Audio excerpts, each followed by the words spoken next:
Hello dear students, this is the second video of this week, class 8th, and this is the second revision video, and we will discuss some important topics in this class. First topic is Introduction to Algorithm and Flowcharts. Then we will discuss advantages of an algorithm.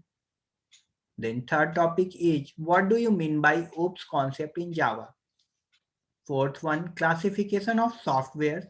And fifth one, difference between GUI and CUI. Okay, so let us come to the first topic, introduction to algorithm and flowcharts. As you know that you have created the algorithm for program. An algorithm is a sequence of instructions written to solve a given problem. It is a sequence of instructions means you will write the instruction in a step-by-step manner to solve any type of given problem. An algorithm can be defined as telling or instructing the computer the series of steps to perform every work step by step. So you have to perform each and every work step by step manner. That is called algorithm. And you can use your own English language for writing the algorithm, but in a step-by-step manner. And what are the basic steps? The basic steps of algorithm are, first one is start, second one is get input by keyboard or mouse, third is process, fourth is output by display or print, and fifth one is stop.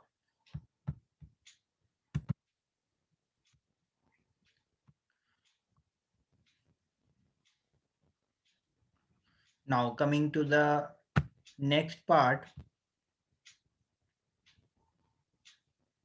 introduction to flowchart. You have understood algorithm. You should write algorithm for solving any type of problem in a step-by-step manner. Okay. Now, what is a flowchart? The simplest way to represent the solution to a problem is by using a flowchart. And it is the graphical representation. You can say it is the diagram, flowchart or a flow diagram. It is the graphical representation or it is the diagram of an algorithmic process. A flowchart uses a set of basic symbols to represent various functions. There uses and there is a use of some types of basic symbols to represent various functions of a program. And in a flowchart, each type of task is the program which is represented by a symbol. Okay. As you know that before writing the program, you have to create the algorithm, you have to draw the flow chart, and then you can write the program very easily.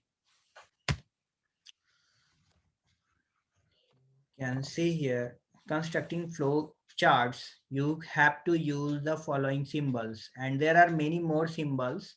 Some of the symbols are given here. Flowchart typically utilize specialized symbols. Some of the main symbols that are used to construct the flowcharts are given below. First one is the start and end symbol. Second is input and output symbol. Third is process symbol.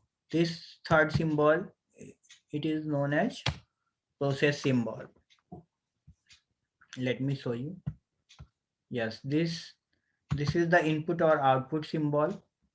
This is the process symbol, and this is the decision or test condition. It is also known as decision symbol or test condition symbol, which is used to check the condition, whether the condition is true or not. Inside a program, sometimes it is necessary to check the conditions. Now, fifth one is the flow lines. Flow lines is simply the arrow lines which shows uh, where your program is flowing, where is the flow of your program. Now last one is the connectors. Connectors are used to join one part of a program to another part. Okay, or you can say it joins one function to another functions.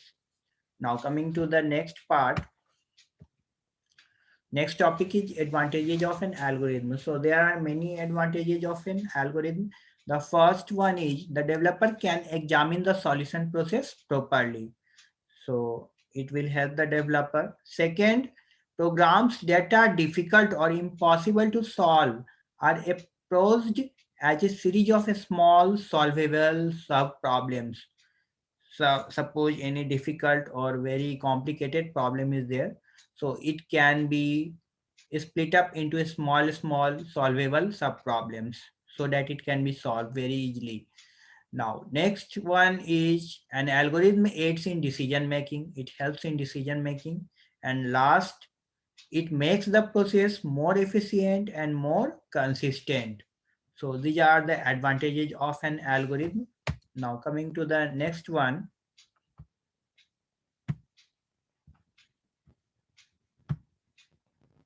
What do you mean by OOPS concept in Java? As you know that Java is an object-oriented programming language, which is called OOPS. Object-oriented programming means it is based on class and object. An object-oriented programming language is organized around objects. There is a concept of class and object, and it is organized around the objects. And it is latest in software development. It has the concept of class and objects. Now, the concepts of OOPS are, what can be the concepts of OOPS if we are talking about class and objects? So the following things are available in the programming language: data abstractions, encapsulation, inheritance, and polymorphy. So this these are the concepts of OOPS. Now coming to the next one, you have to learn the definitions and you have to understand all the points so that you can understand nicely. Okay. Now coming to the next one, types of software. This is related to chapter number 1, types of software. So there are two types of software. It can be classified uh, broadly into two categories. First is system software and second one is application software. What is system software? It is the background software that enables the application software to interact with each other. And what are application software? It is a group of programs designed to accomplish a single task or a group of related tasks.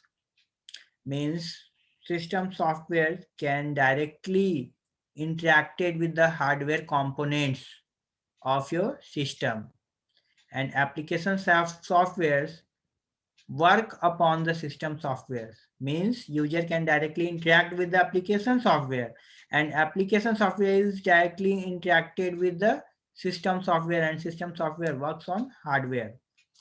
So let us see the diagram, then you will understand more clearly.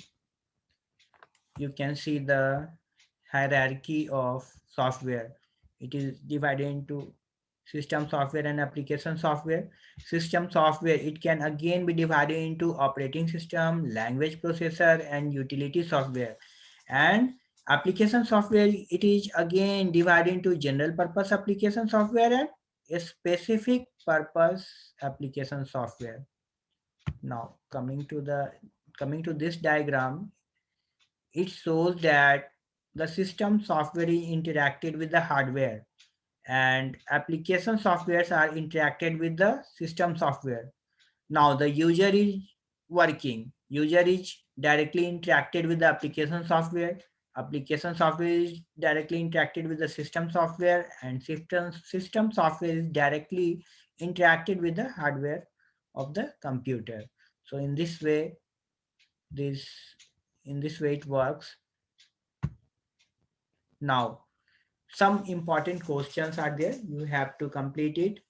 First is distinguish between GUI and CUI. So you can write the differences between GUI and CUI, graphical user interface and character user interface.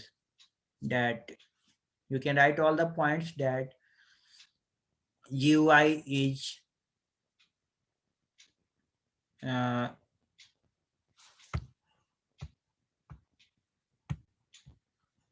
you can say that GUI is graphical user interface. In GUI mode, you can work on you can click on some icons or you can click on some buttons and your work will be performed. But in character user interface, you have to write the command. It is also known as command prompt or command line. You have to write the command for doing that work. Now, second question is what are the functions of an operating system? So you will write the following functions which is given in your book. Okay, file management, memory management, etc. Third one is discuss any three operators of Java. You can discuss any three operators like arithmetic operator, relational operators, uh, increment operators, or any another operator you can discuss. Now, next question is what are the different types of operating systems? You have to discuss about batch operating systems. You can discuss about real-time operating systems, distributed operating system, etc. Give some examples of mobile operating system. You can give the examples like iOS, Android, BlackBerry, etc. Now, next question is define flowchart and algorithm. Next is list the rules to write algorithm. You will write the following rules for writing an algorithm. Now, last question is write a Java program to calculate the area of a circle, or you can calculate the area of a rectangle or a square. So these are some important questions. You need to complete it. Okay, bye students. Thanks for watching this video.